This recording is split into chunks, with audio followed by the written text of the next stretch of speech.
नमस्कार, राष्ट्रपोस्ट से मैं पवन केसवानी।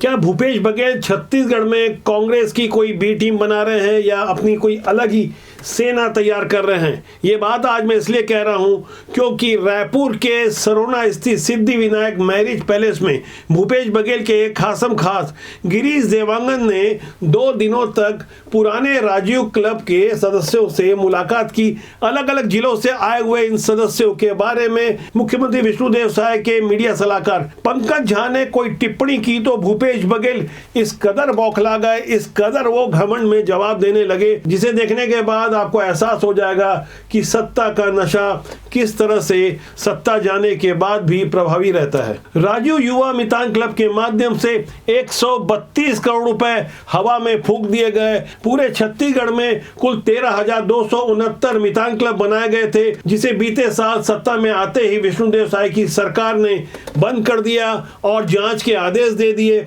लेकिन बदले हुए हालात में भूपेश बघेल की कांग्रेस में जो स्थिति है उसे लेकर भूपेश बघेल को लगा होगा कि क्यों ना राजीव युवा मितान क्लब को फिर से जीवित करते हुए अपनी कोई सेना बनाई जाए। ये बातें एक अखबार में लिखी थी, जिसे सीएम विष्णुदेव साय के मीडिया सलाहकार पंकज झा ने शेयर किया। पंकज झा की स्वस्थ टिप्पणी से भूपेश बघेल को इतनी मिर्ची लगी कि उन्हें प्रेस कॉन्फ्रेंस बुलाकर अपने अहंकार को शांत करना पड़ा। पंकज झा ने सोशल मीडिया प्लेटफॉर्म एक्स पर जो कुछ लिखा उसके एक एक शब्द पर आप गौर करें और पेपर की कटिंग पर गौर करें, जिसे पंकज झा ने शेयर किया था। राजीव मितान क्लब वास्तव में भूपेश बघेल जी की निजी सेना है जो वो प्रदेश में बनाना चाहते हैं। इस समाचार को देखिए और समझिए कि इस मामले में भाजपा कितनी सही है। इस पेपर कटिंग को शेयर करने के साथ पंकज झा ने आगे लिखा था कि समानांतर संगठन खड़ा करके वे कांग्रेस से बड़ा स्वयं को साबित करने की जुगत में लग गए हैं। ऐसा मानना भी है जैसे भविष्यवाणी स्वर्गीय अजीत जोगी के बारे में सही साबित हुई थी, वैसे भविष्यवाणी आज करने के पर्याप्त आधार है कि शनै शनै भूपेश बघेल जी कांग्रेस से अलग नया क्षेत्रीय दल बनाने की तरफ अग्रसर हो रहे हैं। दरअसल पंकज झा ने ऐसा इसलिए लिखा था क्योंकि ये बैठक एक तरह से गुप्त बैठक थी, भूपेश बघेल के निजी लोगों की बैठक थी। बीती 28 और 29 नवंबर को रायपुर के सरोना के सिद्धि विनायक मैरिज पैलेस में गिरीश देवांगन तो मौजूद थे, लेकिन पार्टी के प्रदेश अध्यक्ष दीपक बैज, चरणदास महंत सरी के जिम्मेदार प्रदेश अध्यक्ष और नेता प्रतिपक्ष तक को इसकी जानकारी नहीं थी। इसलिए पंकज झा ने आशंका प्रकट की थी। अब बारी भूपेश बघेल की थी। यहाँ पूर्व मुख्यमंत्री भूपेश बघेल के रवैये और उनके बॉडी लैंग्वेज को देखकर यकीन कर लेंगे कि भूपेश बघेल आज की तारीख में किस तरह कुंठा से ग्रस्त है, किस तरह की भाषा में बात कर रहे हैं। उनके बगल में बैठे हुए सुशील आनंद शुक्ला की भाव भंगिमा पर भी गौर करें, जिस पर भूपेश बघेल पंकज झा को वेतन भोगी बताकर उसे अपमानित करने की कोशिश कर रहे थे, तो बगल में बैठे हुए सुशील आनंद शुक्ला अट्टहास कर रहे थे। और छापने वाले छाप भी रहे, तो बोल रहे हैं कौन सलाहकार है, कहां का रहने वाला है, ये छत्तीसगढ़ की सरकार है कि बिहार से चलने वाली सरकार है?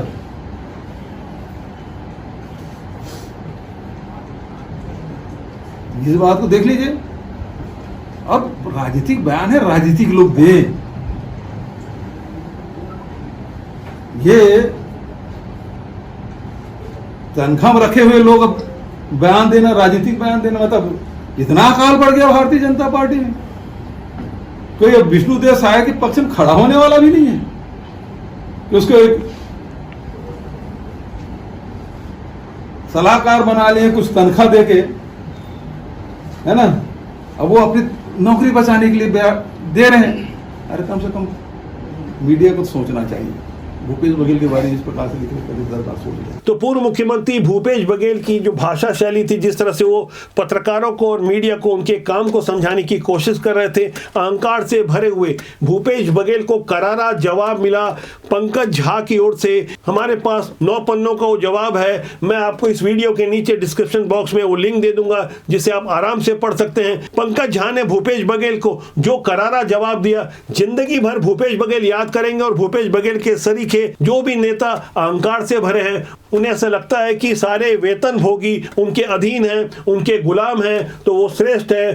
तो ऐसे लोगों को पंकज झा के इस पत्र को गौर से पढ़ना चाहिए। पंकज झा के इस लंबे चौड़े पत्र के प्रमुख बिंदुओं पर मैं आपका ध्यान आकर्षण करवा रहा हूं, जिसमें भूपेश बघेल को करारा जवाब देते हुए उन्होंने लिखा है कि आपको जनादेश दिवस की विलंबित बधाई। उम्मीद है कि आपका गुस्सा भी थोड़ा ठंडा हुआ होगा। आपके अहम को ठेस पहुंचाने के लिए मैं जरा भी शर्मिंदा नहीं हूं, पर आपको हुई तकलीफ के लिए थोड़ा बुरा महसूस कर रहा हूं। दुख इस बात का हुआ कि जनादेश दिवस के पूर्व संध्या पर आपको एक वेतन से पलने वाले के विरुद्ध प्रेस वार्ता आयोजित करनी पड़ रही है।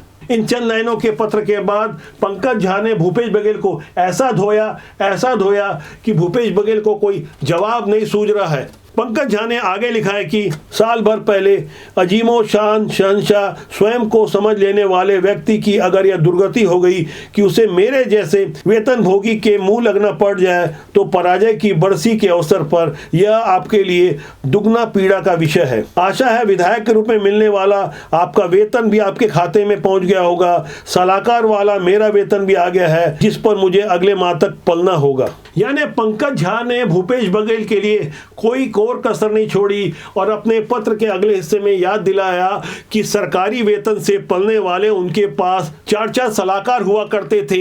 एक सलाहकार का नाम लिए बिगर उसे उन्होंने वामपंथी बता दिया। उनका इशारा साफ तौर पर रुचिर गर्ग के तरफ था जो शाहीन बाग गए थे। अपने पत्र में उसी शाहीन बाग का उल्लेख किया जहां मैंने भी ग्राउंड रिपोर्टिंग की थी और समझने की कोशिश की थी कि किस तरह से कांग्रेस का वामपंथीकरण हो गया है। इसी शाहीन बाग में फरवरी 2020 में रुचिर गर्ग भी गए थे जहां उन्होंने जेएनयू मॉडल के वामपंथियों को खाद पानी देने की कोशिश की थी। पंकज झा ने भूपेश बघेल के एक और पुराने सलाहकार का बिना नाम लिए बताया कि उस सलाहकार के साथ भूपेश बघेल फर्जी सेक्स सीडी के सह आरोपी थे। नाम नहीं लिखा लेकिन नाम हम बता रहे हैं, विनोद वर्मा के तरफ उनका साफ इशारा था। इस तरह से पंकज झा ने चुन चुन कर भूपेश बघेल पर हमले किए जिसका जवाब भूपेश बघेल नहीं दे पा रहे हैं। पत्र के अगले हिस्से में पंकज झा ने लिखा है कि आपके वेतन भोगी राजनेता हो गए और भाजपा सरकार के वेतन भोगी आपके चपरासी है कि कुछ लिखने पढ़ने से पहले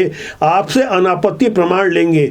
ऐसे कैसे होगा दाऊ? खेल का नियम एक ही रखिए ना कृपया, तब खेलने में आनंद आएगा, है कि नहीं? पंकज झा ने करीब 25 साल पहले माखला चतुर्वेदी पत्रकारिता विश्वविद्यालय से मास्टर की डिग्री ली और करीब 20 साल से भारतीय जनता पार्टी प्रदेश कार्य समिति के सदस्य है, सक्रिय राजनीति में है, जिसका उन्होंने अपने पत्र में उल्लेख भी किया और साथ ही भूपेश बघेल को याद दिलाया कि किस तरह से वो लखीमपुर जाकर सोनिया गांधी और प्रियंका गांधी की खुशामदी में 50-50 लाख रुपए देकर आते हैं, जबकि छत्तीसगढ़ के किसान उस वक्त आत्महत्या कर रहे थे। साथ ही पंकज झा ने याद दिलाया कि किस तरह कोरोना काल में झारखंड में आप शराब पार्टी कर रहे थे और अंग्रेजों द्वारा बनाई गई पार्टी और इटली में पैदा हुई नेता की सरपरस्ती में छत्तीसगढ़ का एटीएम लुटा रहे थे। चुन चुन कर तीखे वार करते हुए पंकज झा यही नहीं रुके, उन्होंने आगे लिखा कि पूर्व होने पर अहंकार इतना अधिक बढ़ जाए कि असहमति का जरा सा स्वर सुना नहीं कि एक छोटे से राजनीतिक कार्यकर्ता को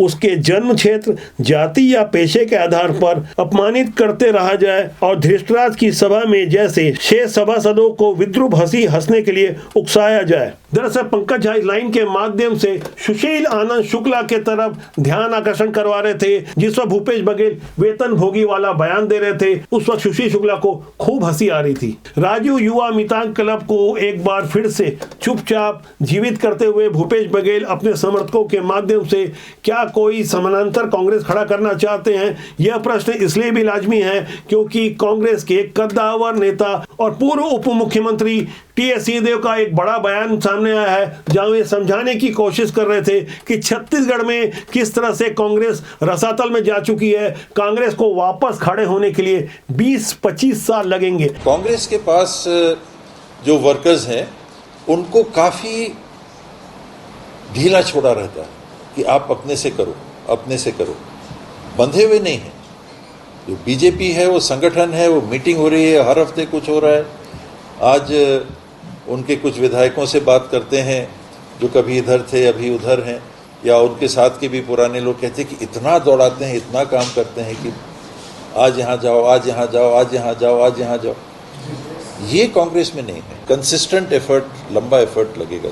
10 तो नहीं, मेरे को लगता है 20-25 साल लगेंगे। तब तक जो कांग्रेस का स्वरूप है कि जो लोकल लीडर्स हैं उनको साथ में जोड़ के, एक विचारधारा के लोगों को साथ में जोड़ के आप तब तक काम करें। हाँ, यही आश्चर्यजनक बयान टी.एस. सिंहदेव ने दिया है। सीधे सीधे ये भूपेश बघेल और उनके द्वारा चलाई जा रही कांग्रेस को आईना दिखाने का काम किया है। पूर्व मंत्री टी एस सिंहदेव का बयान ऐसे समय में आया है जब छत्तीसगढ़ में कांग्रेस के नेता और कार्यकर्ता हतोत्साहित हैं। कांग्रेस के कई दिग्गज नेता भारतीय जनता पार्टी का दामन थाम चुके हैं। आपको याद होगा टी एस सिंहदेव मंत्री रहते भूपेश बघेल से अपना हक मांग रहे थे। 2.5 साल मुख्यमंत्री बनाने का उन्हें जो वादा किया गया था, अंदर खाने जो सौदा हुआ था, उसे कभी सार्वजनिक नहीं किया गया। लेकिन टी एस सिंहदेव कई मौकों पर खुलकर कह चुके थे जिस तरह से उनके विरुद्ध लॉबिंग हुई, 2.5 साल उनके मुख्यमंत्री बनने का हक छीना गया। लेकिन बड़ी ईमानदारी से वो आज भी कांग्रेस में बने हुए हैं और समय समय पर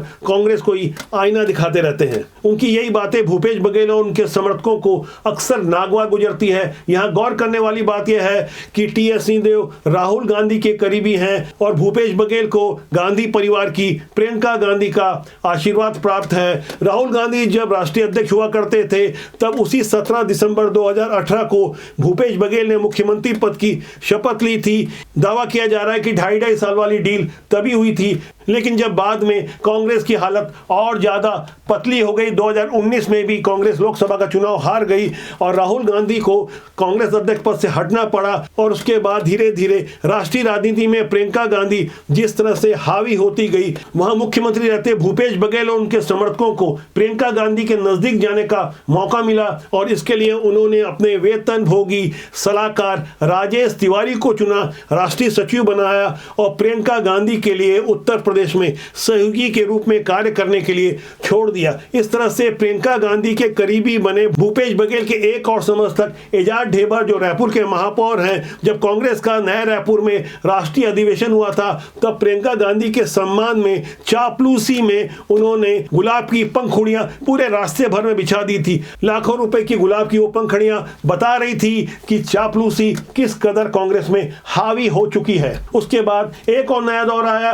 जब विधानसभा में भूपेश बघेल को लग रहा था कि दोबारा मुख्यमंत्री चुन लिए जाएंगे, लेकिन पराजय होने के बाद वो हाशिए पर ढकेले गए और राहुल गांधी का दौर फिर से आया और यहाँ एक और गजब का खेला हो गया। कभी भूपेश बघेल के पिछलग्गू रहे कांग्रेस के विधायक देवेंद्र यादव राहुल गांधी के करीबी हो गए क्योंकि उन्होंने लाखों रुपए भारत न्याय यात्रा, भारत जोड़ो यात्रा में खर्च किए। भिलाई और आसपास से कई लाखों रुपए खर्चा कर युवाओं को ले गए। इससे राहुल गांधी खुश हो गए और उन्होंने देवेंद्र यादव को छत्तीसगढ़ में महत्व देना शुरू किया। पता चला कि वो कांग्रेस के प्रदेश के कार्यकारी अध्यक्ष बनाए जा रहे हैं और तो और देवेंद्र यादव के विरुद्ध काफी गंभीर आपराधिक मामले होने के बावजूद भूपेश बघेल की इच्छा के विरुद्ध बिलासपुर से उन्हें लोकसभा की टिकट दे दी। उसके बाद देवेंद्र यादव जब बलौदा बाजार हिंसा कांड में जेल में गए, साजिश रचने के प्रमुख अभियुक्त माने गए, जेल में रहते हुए उन्हें राष्ट्रीय सचिव राहुल गांधी की कृपा से बना दिया गया। ऐसे हालात में जब भूपेश बघेल के लिए छत्तीसगढ़ में कुछ नहीं सूझ रहा है तो राजीव युवा मितान क्लब के माध्यम से एक बार फिर वो अपनी नई राजनीति तलाशने की कोशिश कर रहे होंगे। वैसे इस मसले पर क्या सच्चाई है ये गहन राजनीतिक पड़ताल का विषय है। आगे के अंक में हम लगातार आपको इसी तरह की कोई नई जानकारी देंगे। हमारा मानना है कि अच्छे लोग राजनीति में आए क्योंकि राजनीति बुरी नहीं होती, उसमें काम करने लोग अच्छे या बुरे होते हैं। तो आज के अंक के लिए इतना ही। मेरा आपसे आग्रह है कि चैनल को देखें, लाइक करें, शेयर करें, सब्सक्राइब करें। बहुत जल्दी मेरी आपसे फिर मुलाकात होगी। नमस्कार।